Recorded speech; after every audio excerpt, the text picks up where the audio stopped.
Shalom semuanya. Di sini saya akan bertugas untuk menyampaikan renungan, dan sebelum kita mendengarkan renungan, maka kita akan berdoa terlebih dahulu.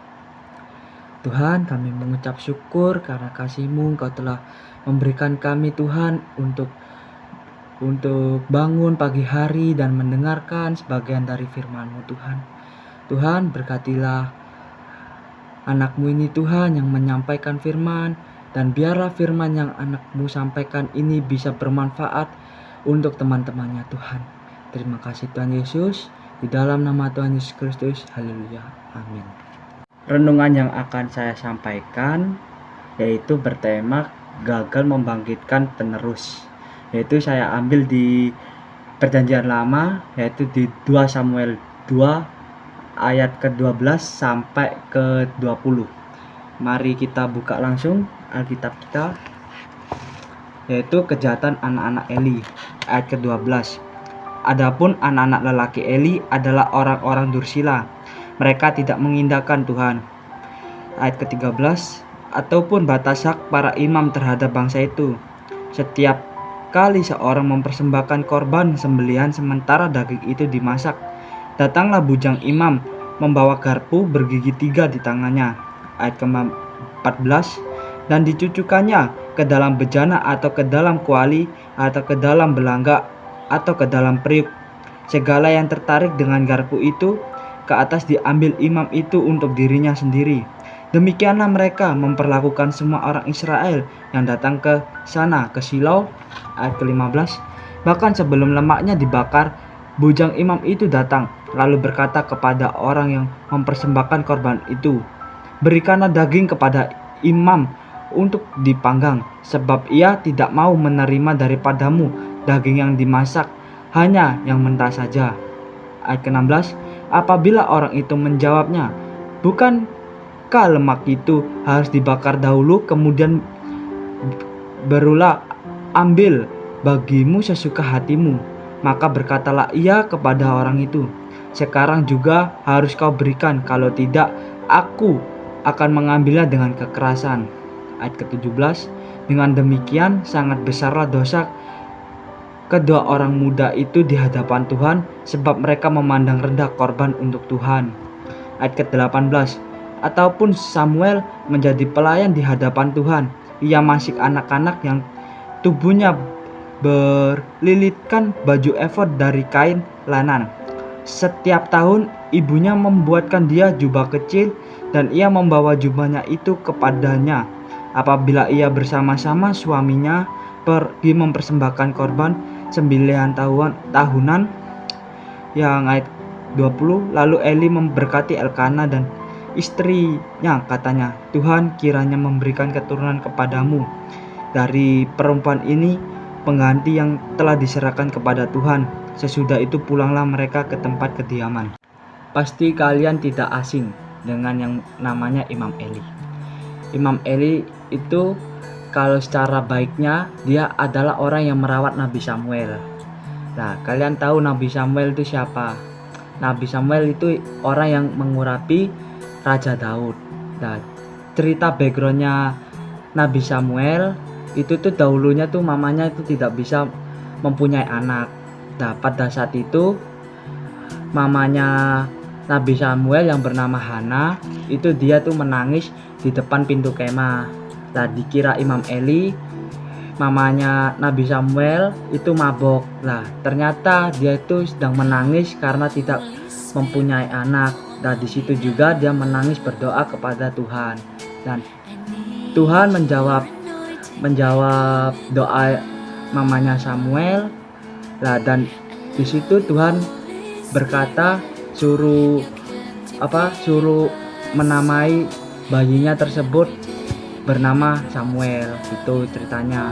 Nah, pada saat itu juga ibunya Samuel, yaitu Hana, mamanya, nah itu dulu tuh janji dia akan mempersembahkan anaknya kepada Tuhan. Nah, di situ juga Hana menyerahkan Samuel itu kepada Imam Eli. Nah, di sini juga ada kejahatan-kejahatan anak Eli, yaitu di mana Shilo itu adalah tempat pertama kali tabut perjanjian itu berada di kemah suci. Waktu itu yang menjabat imam adalah Imam Eli dan dibantu kedua anaknya, yaitu Hofni dan Pinehas. Nah, ada 3 kesalahan anak Eli. Yang pertama, anak Eli adalah para dursila. Mereka adalah pezina, yaitu di 1 Samuel 2 ayat 22. Yaitu Eli telah sangat tua apabila didengarnya segala sesuatu yang dilakukan anak-anaknya terhadap semua orang Israel, dan bahwa mereka itu tidur dengan perempuan-perempuan yang melayani di depan pintu kemah pertemuan. Jadi pada waktu dahulu perempuan itu tidak boleh masuk ke dalam kemah suci. Nah, orang perempuan-perempuan yang melayani itu tersebut itu berada di depan pintunya. Nah, tetapi Hofni dan Pinehas itu meniduri perempuan-perempuan yang sedang melayani. Nah, di situ Tuhan menjadi marah karena Hofni dan Pinehas meniduri perempuan-perempuan yang melayani di depan pintu kemah. Nah, dan kesalahan yang kedua, kesalahan Hofni dan Pinehas adalah tidak mengindahkan nama Tuhan, yaitu di 1 Samuel 2 ayat yang ke-16, yaitu di 16. Apabila orang itu menjawabnya, bukankah lemak itu harus dibakar dahulu, kemudian barulah ambillah bagian sesuka hatimu? Maka berkatalah ia kepada orang itu, sekarang juga harus kau berikan, kalau tidak aku dengan mengambilnya dengan kekerasan. Tidak mengindahkan nama Tuhan, yaitu dosa Hofni dan Pinehas. Dan pada waktu itu juga dia itu tidak takut akan Tuhan. Mereka tidak menghormati korban-korban bakaran bagi Tuhan. Mereka mengambil seenaknya, yang seharusnya mereka membakar dahulu lemaknya, tetapi mereka mengambil sesukanya dahulu. Dan kesalahan ketiga, yaitu anak-anak Imam Eli, yaitu di 1 Samuel 2 ayat 13, yaitu mereka orang yang serakah. Ya, ayat ke-13, yaitu ataupun batas hak para imam terhadap bangsa itu, setiap kali seorang mempersembahkan korban sembelihan sementara daging itu dimasak, datanglah bujang imam membawa garpu bergigi 3 di tangannya. Jadi pada waktu itu tuh ada yang namanya batas imam. Nah, tetapi kedua anak imam Eli ini yaitu menjadi serakah.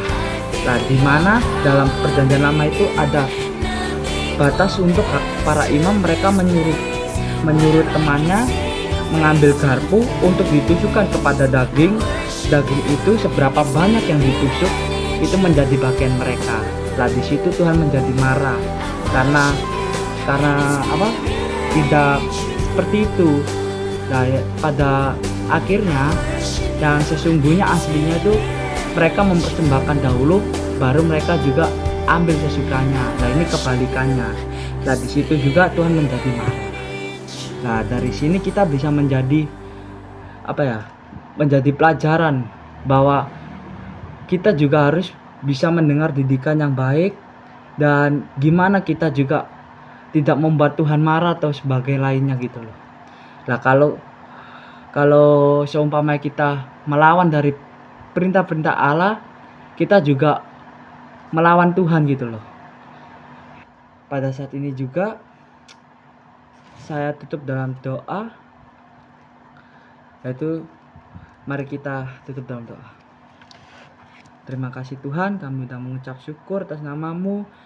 Terima kasih untuk hamba yang sudah menyampaikan firman-Nya Tuhan, agar Kau mengurapi Tuhan setiap orang-orang yang telah mendengar Tuhan, dan apa yang mereka dengar bisa berguna untuk kehidupannya Tuhan. Terima kasih Tuhan Yesus, terima kasih. Hanya di dalam nama Tuhan Yesus Kristus, haleluya, amin.